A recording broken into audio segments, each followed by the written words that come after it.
سیرت کا 79 نمبر پہلو یہ ہے اللہ کا شکر ادا کریں، ناشکری سے بچے۔ سیرت میں ہمیں یہ ایک پہلو ملتا ہے کہ انسان کو جو اللہ نے نعمتیں عطا فرمائی ہیں ان انعامات کا شکر ادا کرنا چاہیے۔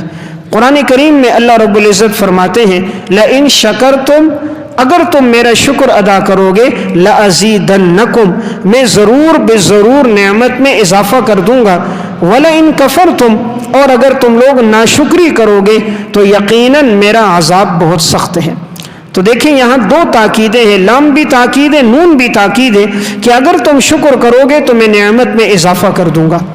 قرآن کریم میں اللہ رب العزت فرماتے ہیں کہ اللہ تعالیٰ تمہیں کیوں عذاب دے گا جبکہ تم لوگ اللہ کی ذات پر ایمان لے کر آتے ہو اور اللہ کا شکر ادا کرتے ہو۔ ما یفعل اللہ بعذابکم ان شکرتم وآمنتم وکان اللہ شاکرا علیما، اللہ تمہیں عذاب کیوں دے گا؟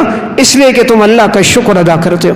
تو اللہ کو شکر گزار انسان بہت پسند ہے، لیکن شکر کرنے والے لوگ ہر دور میں بڑے کم ہوتے ہیں، ناشکر لوگ ہر دور میں بہت زیادہ ہوتے ہیں۔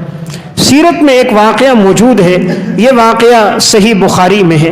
رسول اللہ صلی اللہ علیہ وسلم نے بنی اسرائیل کا یہ واقعہ بیان فرمایا، یہ ایک مستند واقعہ ہے۔ آپ نے فرمایا کہ 3 آدمی تھے، ایک شخص تھا جو برس کی بیماری میں مبتلا تھا، ایک شخص تھا جس کے سر پہ بال نہیں تھے، گنجا تھا، اور ایک شخص تھا جو نابینا تھا۔ ان تینوں کی آزمائش ہوئی، اللہ تعالیٰ نے ایک فرشتے کو انسانی شکل میں بھیجا۔ یہ جو برس کی بیماری میں کافی عرصے سے مبتلا تھا، یہ شخص بڑا ہی پریشان ہوتا تھا کہ لوگ اس کے قریب نہیں بیٹھتے تھے، دور ہوتے تھے، کہیں یہ بیماری ہمیں نہ لگ جائے۔ تو جب یہ فرشتہ انسانی صورت میں اس کے پاس آیا اور اس سے کہا کہ اگر تیری کوئی حاجت ہے تو تو مجھے بتا، میں اللہ سے دعا کروں گا، اللہ تعالیٰ تیری حاجت کو پورا کرے گا۔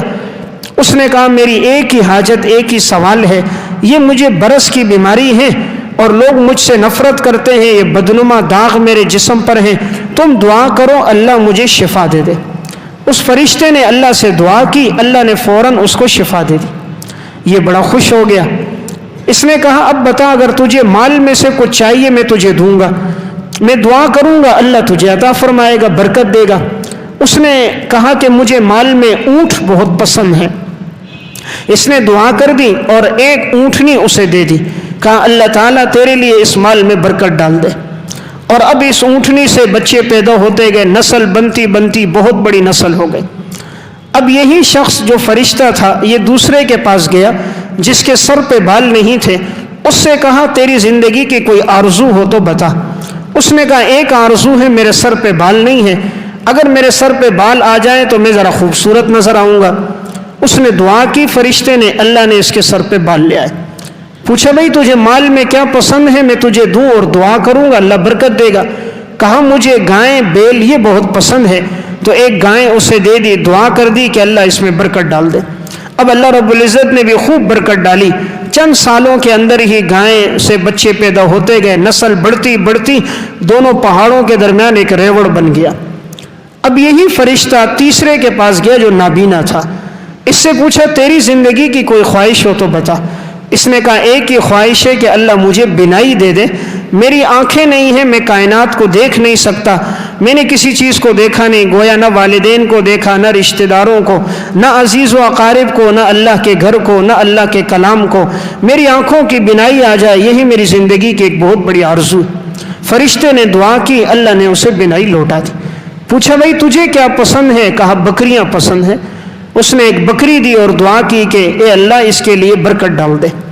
ایک عرصہ دراز گزرنے کے بعد یہ فرشتہ دوبارہ انسانی صورت میں آیا اور سائل کی صورت میں، مانگنے والے کی صورت میں آیا۔ سب سے پہلے برس والے کے پاس گیا اور جا کر اس نے کہا کہ بھئی میں فقیر ہوں، محتاج ہوں، اللہ نے یہ تجھے بہت مال عطا کیا ہے، ایک وقت تھا تیرے جسم پہ نشانات تھے، اللہ نے تجھے صحت دی، تو فقیر تھا، اللہ نے تجھے اتنا مال دیا، تو اس اللہ کے مال میں سے مجھے بھی ایک اونٹ دے دے، اور مجھے سفر کی حاجت ہے، میرے پاس سواری کے لیے اونٹ نہیں ہے۔ اس نے آگے سے کہا کہ بھئی کماتے نہیں ہو، محنت نہیں کرتے، یہ تو میری گویا ہاتھوں کی محنت ہے، جس طرح آج کل کہتے یہ میرے ہاتھ کی کمائی، حالانکہ نہیں سوچتے ہاتھ میں طاقت کس نے ڈالی، یہ کمانے کے لیے دماغ کس نے دیا؟ یہ سوچ و فکر کی صلاحیتیں کس نے دی ہیں؟ یہ پاؤں میں چلنے کی طاقت کس نے ڈالی ہے؟ یہ معاملات کو سننے کے لیے کان کس نے دیے ہیں؟ معاملات کو حل کرنے کے لیے دل و دماغ اور عقل کس نے دی ہے؟ معاملات طے کرنے کے لیے زبان کس نے دی ہے؟ معاملات کو لکھنے کے لیے ہاتھ کس نے دیے ہیں؟ معاملات کو دیکھنے کے لیے آنکھیں کس نے دی ہیں؟ کہتا میری کمائی، تیری کیا کمائی ہے؟ یہ تو تیرے رب کا احسان ہے۔ تو اس نے آگے سے یہی جملہ کہا، اس فرشتے نے کہا واقعی اگر یہی بات ہے تو اللہ تجھے پہلی حالت کی طرف لوٹا دے کہ تو ناشکرا آدمی، اللہ نے تجھے اتنا دیا، تو کہتا ہے میرے پاس کچھ بھی نہیں ہے اور تو سائل کو کچھ نہیں دیتا، اللہ تجھے پہلی حالت کی طرف لوٹا دے۔ تو ایک آسمانی وبا آئی، جتنی اونٹ اونٹنیاں تھی سب کے سب ہلاک ہو گئی اور اس شخص کے جسم پہ دوبارہ برس کے نشانات آ گئے۔ اب یہی فرشتہ دوسرے کے پاس گیا جس کے سر پہ بال نہیں تھے، ابھی بال آ گئے، بڑا حسین تھا، اس کے پاس گیا اور اس سے کہا میں مسافر ہوں، میرے پاس سواری نہیں ہے، یہ اللہ نے آپ کو گائیں بیل بہت دیے ہیں، اس میں سے ایک مجھے بھی دے دو، اور مجھے گھر کے لیے چاہیے، گھر میں کھانے کے لیے گوشت نہیں ہے، دودھ کی ضرورت ہے۔ اس نے بھی آگے سے یہی جملہ کہا جیسے آج کے لوگ کہتے ہیں بھئی ہٹے کٹے ہو، کام نہیں کرتے ہو، بھیک مانگنے آ جاتے ہو، یہ میری محنت ہے، میں نے کمایا ہے۔ اس نے کہا اللہ کے بندے تیرے پاس تو کچھ نہیں تھا، تیرے لیے ایک اللہ والے نے دعا کی تھی اور اللہ نے برکت ڈالی، تیرے سر پہ بال نہیں تھے اللہ نے دیے۔ اس نے کہا ایسی کوئی باتیں نہیں ہیں، یہ شروع سے بال موجود ہے، شروع سے میرا مال موجود ہے۔ اس نے بھی جب اس کو ٹھکرایا تو اس نے آگے سے بددعا دی، فرشتے نے کہ اے اللہ تو اس کو بھی اس کی پہلی حالت کی طرف لوٹا دے۔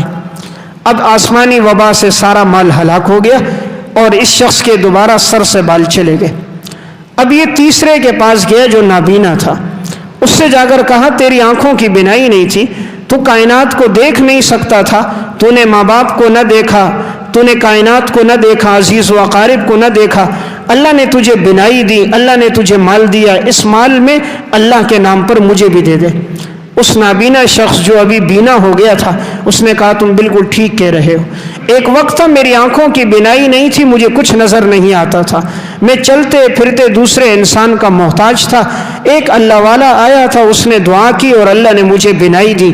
کہا یہ مال بھی اللہ نے دیا، میری کوئی کمائی نہیں ہے، یہ پوری جتنی بکریاں ہیں، جتنے بکرے ہیں، یہ دونوں پہاڑوں کے درمیان جتنی تمہیں ضرورت ہے لے کر چلے جاؤ، یہ اللہ کا دیا ہوا مال ہے، میرا مال نہیں ہے، اللہ کا دیا ہوا مال اللہ کے راستے میں لگ جائے گا، جتنا چاہیے لے جاؤ۔ اس فرشتے نے آگے سے کہا میں فرشتہ ہوں، امتحان کے لیے آیا تھا، پہلے دونوں امتحان میں ناکام ہو گئے اور تو امتحان میں کامیاب ہو گیا، اور کہا اللہ تیرے مال میں اور برکتیں عطا فرما دے۔ تو اللہ نے پھر اس نابینا کے مال میں اور برکتیں دی اور خوب بکریاں اس کی بڑھ گئیں۔ تو دیکھیں ناشکری کی وجہ سے ان دونوں آدمیوں سے مال بھی لے لیا گیا اور وہ اپنی پہلی حالت کی طرف لوٹ آئے، اور شکر کی وجہ سے مال میں کتنا اضافہ ہو گیا کہ کئی گنا اور بڑھ گئی۔ تو اللہ کی ہر نعمت بہت بڑی نعمت ہے۔ صرف آنکھوں کی نعمت کو دیکھ لے، تھوڑی دیر انسان تصور کرے، اگر ہم تھوڑی دیر آنکھیں بند کرتے ہیں، 4 منٹ 5 منٹ آپ آنکھیں بند کریں، سوچیں اگر یہ اللہ ہم سے یہ بینائی لے لے تو ہم کیا کر سکتے ہیں؟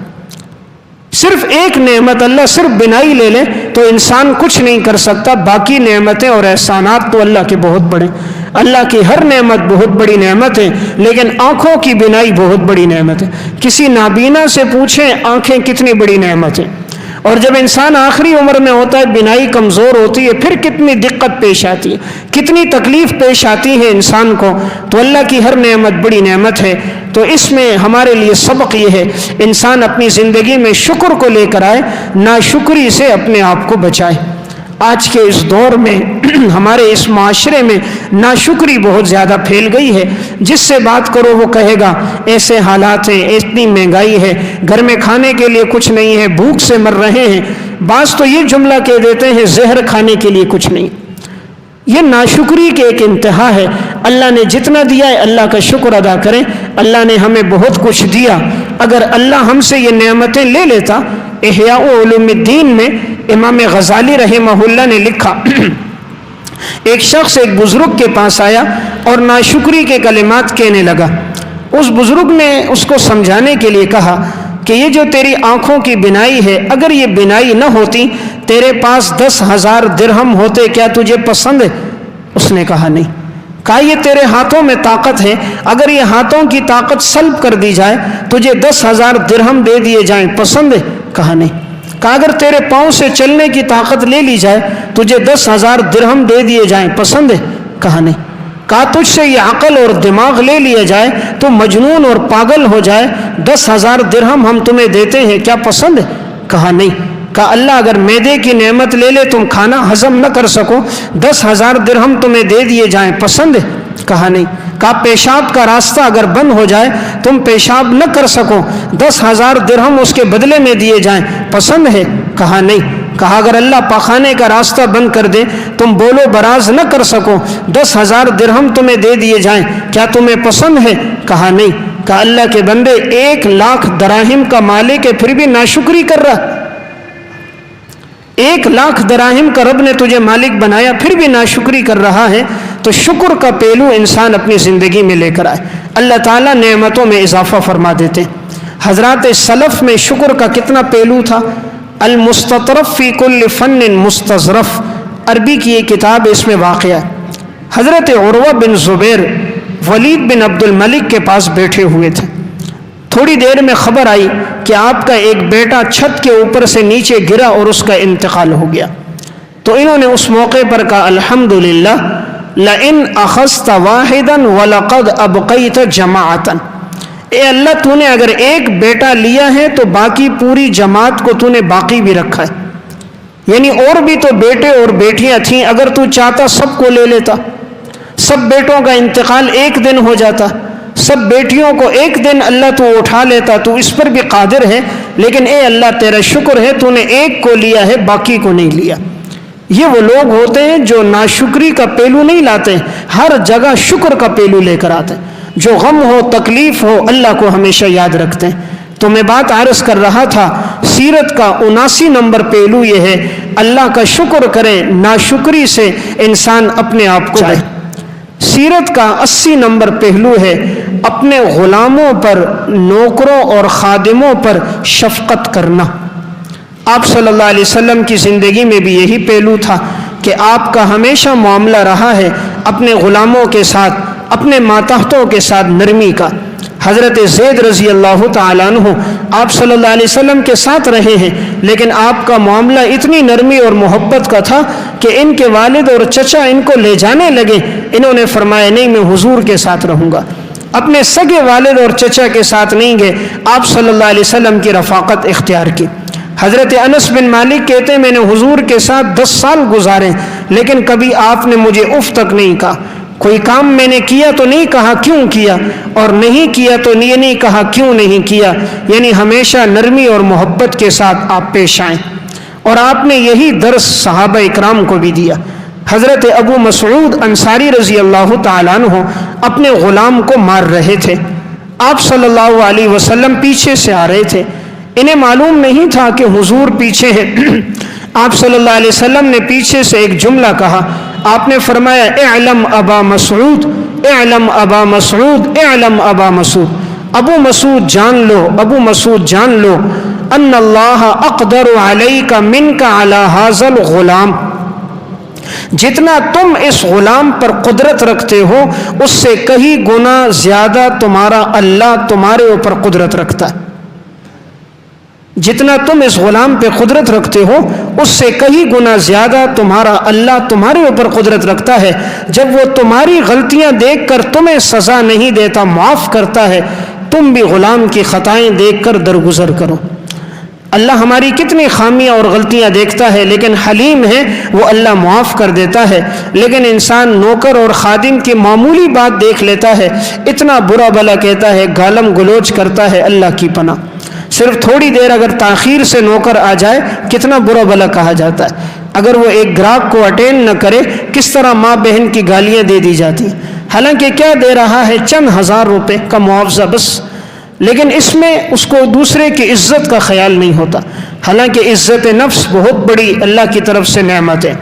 آپ صلی اللہ علیہ وسلم دنیا سے پردہ فرما رہے ہیں، آپ دو چیزوں کی وصیت فرما کے گئے ہیں، الصلاۃ وما ملکت ایمانکم، نماز قائم کرنا اور اپنے ماتحتوں کے ساتھ اچھا سلوک کرنا، جو ماتحت نوکر خادم ہو ان کے ساتھ اچھا سلوک کرنا، یہ آپ صلی اللہ علیہ وسلم کی زندگی کی آخری نصیحتیں ہیں۔ تو گویا سیرت کا 80 نمبر پہلو یہ ہے، انسان اپنے ماتحتوں پر شفقت سے پیش آئے۔ یہ پیش آنا بزدلی نہیں ہے، یہ پیش آنا عین بہادری ہے، اس طرح ان کے دلوں میں محبت پیدا ہوتی ہے۔ 81 نمبر پہلو ہے ہمہ وقت ذکر الہی میں مشغول ہونا۔ آپ صلی اللہ علیہ وسلم کی زندگی کا ایک پہلو یہ تھا، آپ کی زبان پر ہمیشہ اللہ کا ذکر ہوتا تھا، چلتے پھرتے اٹھتے بیٹھتے ہر وقت آپ کی زبان پر اللہ کا ذکر ہے۔ صحیح بخاری کی روایت ہے، کان النبی صلی اللہ علیہ وسلم یذکر اللہ علی کل احیانہ، نبی اکرم صلی اللہ علیہ وسلم ہر وقت اللہ کا ذکر کرتے تھے۔ تو اس لیے اللہ کا ذکر کرنا یہ بہت بڑا اللہ کی طرف سے ایک نعمت ہے۔ انسان کوشش یہ کرے ہمہ وقت اللہ کا ذکر کرے۔ اللہ تعالیٰ کو ذاکرین بہت پسند ہیں۔ اللہ تعالیٰ نے قرآن میں ایک عبادت کے ساتھ کثرت کی قید لگائی ہے اور وہ ذکر کی ہے، وَالذَّاكِرِينَ اللَّهَ كَثِيرًا وَالذَّاكِرَاتِ، ذکر کرنے والے مرد اور ذکر کرنے والی عورتیں جو کثرت سے اللہ کا ذکر کریں۔ اس لیے ہمیشہ کوشش ہو، جب بھی انسان فارغ ہو یا جب بھی کام کاج بھی کرے تب بھی ہاتھوں سے کام کاج ہو، زبان سے اللہ کی یاد ہو۔ آج بعض نادان اس پہ جھگڑا کرتے ہیں، کوئی ایک کی تعریف کرتا ہے، کوئی دوسرے سیاسی لیڈر کی تعریف کرتا ہے، کوئی ایک کی تعریف کے پل باندھتا ہے، کوئی دوسرے کے باندھتا ہے، حالانکہ دونوں ہی جھوٹے ہوتے ہیں، دونوں نے ہی کرپشن کی ہوتی ہے، دونوں کی ہی نجی زندگی اگر دیکھ لی جائے وہ اللہ رسول کی مخالفت میں ہوتی ہیں۔ اس پہ انسان جھگڑتا بھی ہے، ایک ساتھی دوسرے کو بلا بلا کہتا ہے، قطع تعلق ہی کر دیتا ہے۔ او بھائی، اس سچے رب کی تعریف کرو جس میں کوئی عیب نہیں ہے، اس سچے اللہ کی تعریف کرو جس نے اتنے احسانات کیے۔ انہوں نے ہمارے اوپر کیا احسان کیا؟ جو آیا اس نے اپنے اور اپنی اولاد کے لیے ہی جمع کیا، اپنے ماننے والوں کو ہی نوازا۔ اتنی کرپشن، اتنا مال کھایا کہ ساتھ نہیں، ان لوگوں کی 28 نسلیں بھی کھائیں تو مال ختم نہیں ہوتا۔ ان کے دلوں میں غریبوں کا، محتاجوں کا، فقیروں کے لیے کوئی حق نہیں ہوتا۔ ان کو صرف اپنے ماننے والے، اپنے چاہنے والے، صرف ان کے حرص و حوث ان کو ہوتی ہے، رعایا کا حق نہیں ہوتا۔ تو دوسروں کی تعریف نہ ہو، تعریف صرف اللہ کی ذات کی ہو۔ ہمیشہ جب بھی بیٹھے اللہ کا ذکر کریں۔ اب کوئی ایک کی تعریف کرے گا، حالانکہ اس میں 20 خامیاں ہوں گی اور اسے بھی معلوم ہوگا، لیکن بس اس نے اس کو اپنا ایک سیاسی لیڈر بنا دیا ہے تو آنکھوں پہ ایسا چشمہ لگ جاتا ہے، خامیاں نظر نہیں آتی، ساری خوبیاں نظر آتی ہیں اور دوسرے کی خوبیاں نظر نہیں آتی۔ اس لیے دنیا میں بہتر ہے کسی انسان کے پیچھے انسان پڑے ہی نہیں، اگر اس میں خامیاں ہیں تب بھی اللہ پوچھے گا، خوبیاں ہیں تب بھی اللہ دیکھ رہا ہے۔ اللہ نے ہمیں اس پر جج نہیں بنایا، اللہ نے ہمیں اس پر قاضی نہیں بنایا۔ اللہ ہم سے ہمارے بارے میں پوچھے گا، ہمیں اپنی فکر ہونی چاہیے کہ میں نے جو اللہ کو جواب دینے، میں نے زندگی کیسی گزاری۔ تو جتنی دیر ہم دوسروں کی تعریف کر کے اپنا وقت ضائع کرتے، اتنی دیر میں اپنے رب کا ذکر کریں، اتنی دیر میں محسن کائنات جناب نبی اکرم صلی اللہ علیہ وسلم کی ذات پہ درود پڑھیں کہ جس سے زیادہ احسانات ہم پر، اگر پیغمبر سے زیادہ احسانات کسی کے نہیں۔ اس پیغمبر کے توسط سے ہمیں قرآن ملا، دین اسلام ملا، سچا دین ملا، اس پیغمبر پہ درود پڑھیں۔ اس لیے ہمیشہ زبان پہ اللہ کا ذکر ہو، یا آپ صلی اللہ علیہ وسلم کا تذکرہ ہو، یا قرآن کریم کی تلاوت ہو۔ اس کے علاوہ انسان خاموش رہے، سیاسی اور نجی گفتگو سے بچے۔ عموماً ان گفتگوؤں میں بے احتیاطی ہو جاتی ہے، انسان اعتدال پر باقی نہیں رہتا۔